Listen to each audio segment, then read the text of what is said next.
process, an inevitable process. With the new sort of digital communication systems, the rise of, if you like, bloggers, the blogosphere, citizen journalism, and the whole sort of, competing attention for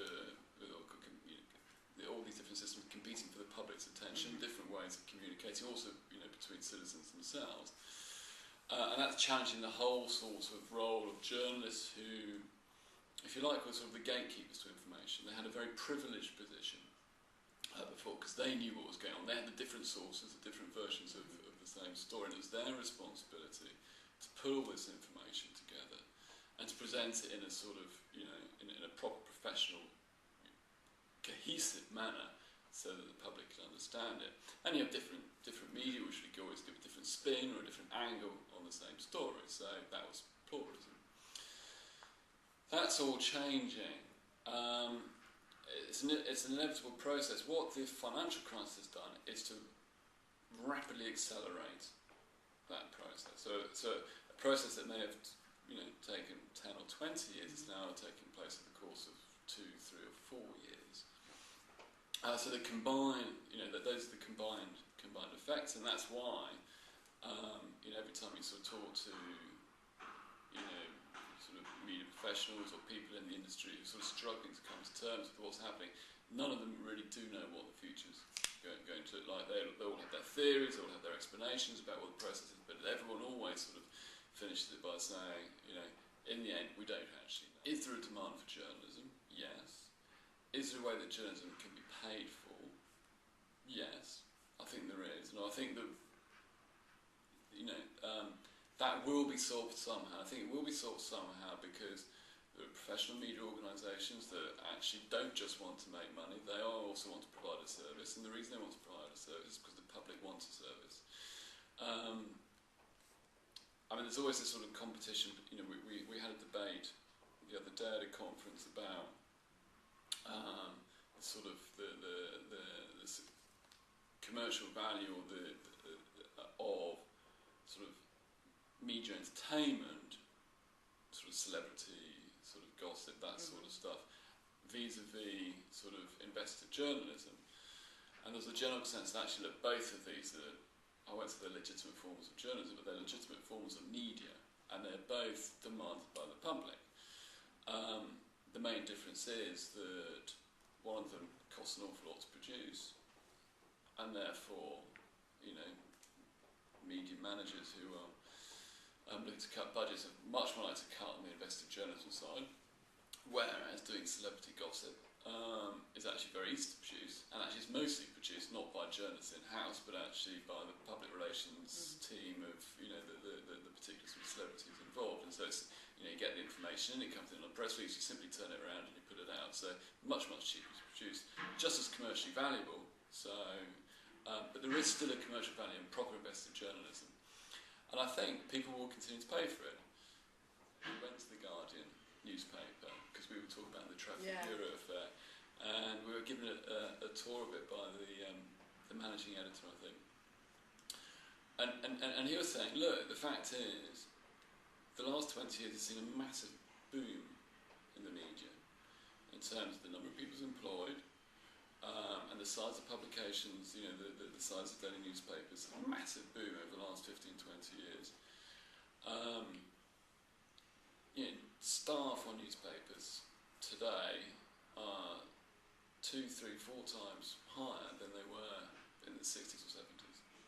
And it may be, this is his perspective, that actually we will see an inevitable shrinking of the number of staff back to a level that we, the 60s and 70s. One of the glimpses we may have had of the future journalism, I think, was probably on the coverage of, say, the Iranian elections and the demonstrations that took place afterwards. If you watch the main sort of international broadcasters, their problem was they either didn't have people on the ground, or the people on the ground were being prevented from getting the full story.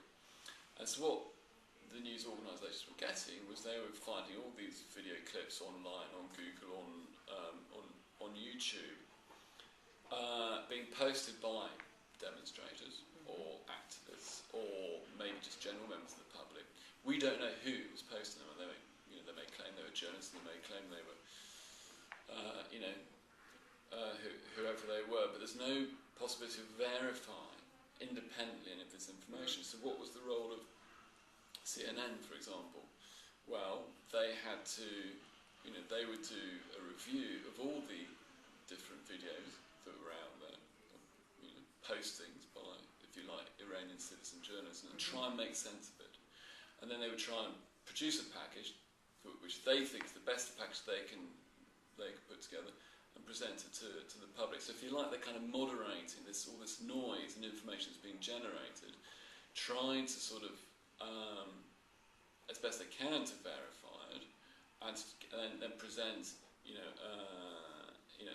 a broad picture about what's going on, but also sort of, clearly saying we don't have people on the ground, we can't verify this information. This is the best sense we can make of this story at the moment. And you may find that this is, increasingly, news organisations, they can't afford to put people on the ground. It's much harder, whether that's sort of international or even sort of nationally, actually. Your big national newspapers have fewer and fewer, regional and local journalists, and they're dependent on the news agencies, which, before in one town you'd have had sort of 20 or 30 people, each represented different national newspapers reporting from one town, and now basically you'd have two or three people searching for the same stories, and then it would go on the news agencies, and the national newspapers would take the stories off the news agency. Are increasingly dependent on citizen journalism, first of all because they exist, but also because they can't afford to send journalists themselves there. And they're trying desperately to sort of manage the two. Citizen journalism is a threat or a challenge to journalism, but at the same time, media organisations are increasingly dependent on this sort of information as a way of getting the citizen journalism has, even in the United States or in Belgium or other European countries, can have quite a sort of corrective benefit impact on media. If media are not doing the story properly, if they're taking quite a sort of conservative, neutral, overly balanced line to political stories, which media often do, because if they there's an obsession in media with balance, which almost overrides finding the truth. Actually, this obsession with making sure that both parties, get to have their view over a particular political issue is almost more important than actually working out, well, what is the truth about this particular story. And I think citizen journalism can and has played a sort of corrective measure. So when the sort of mainstream conservative corporate media, if you like, sort of fail to get the full side of the story, then that's where citizen journalism does challenge it, and it sort of forces journalists to also sort of get out of their comfortable chairs and sort of rethink what they're doing and how they're doing it. So it is a benefit, even certainly in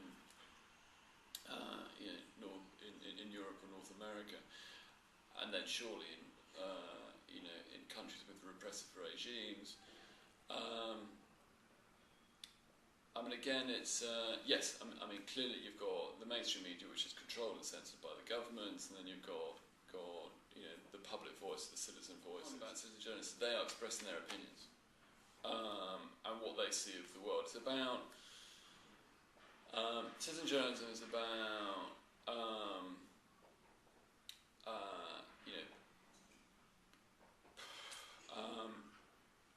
I'm expressing your view rather than trying to select a whole range of different views and trying to make sense of them. Whether this is your view or not, it's the sort of an objective, partial view of the world. That's that's a sort of journalistic process. So that that is a big distinction. So citizen journalism is all about debating your issues and debating your own perspective, and journalism, if you like, is more about moderating that debate.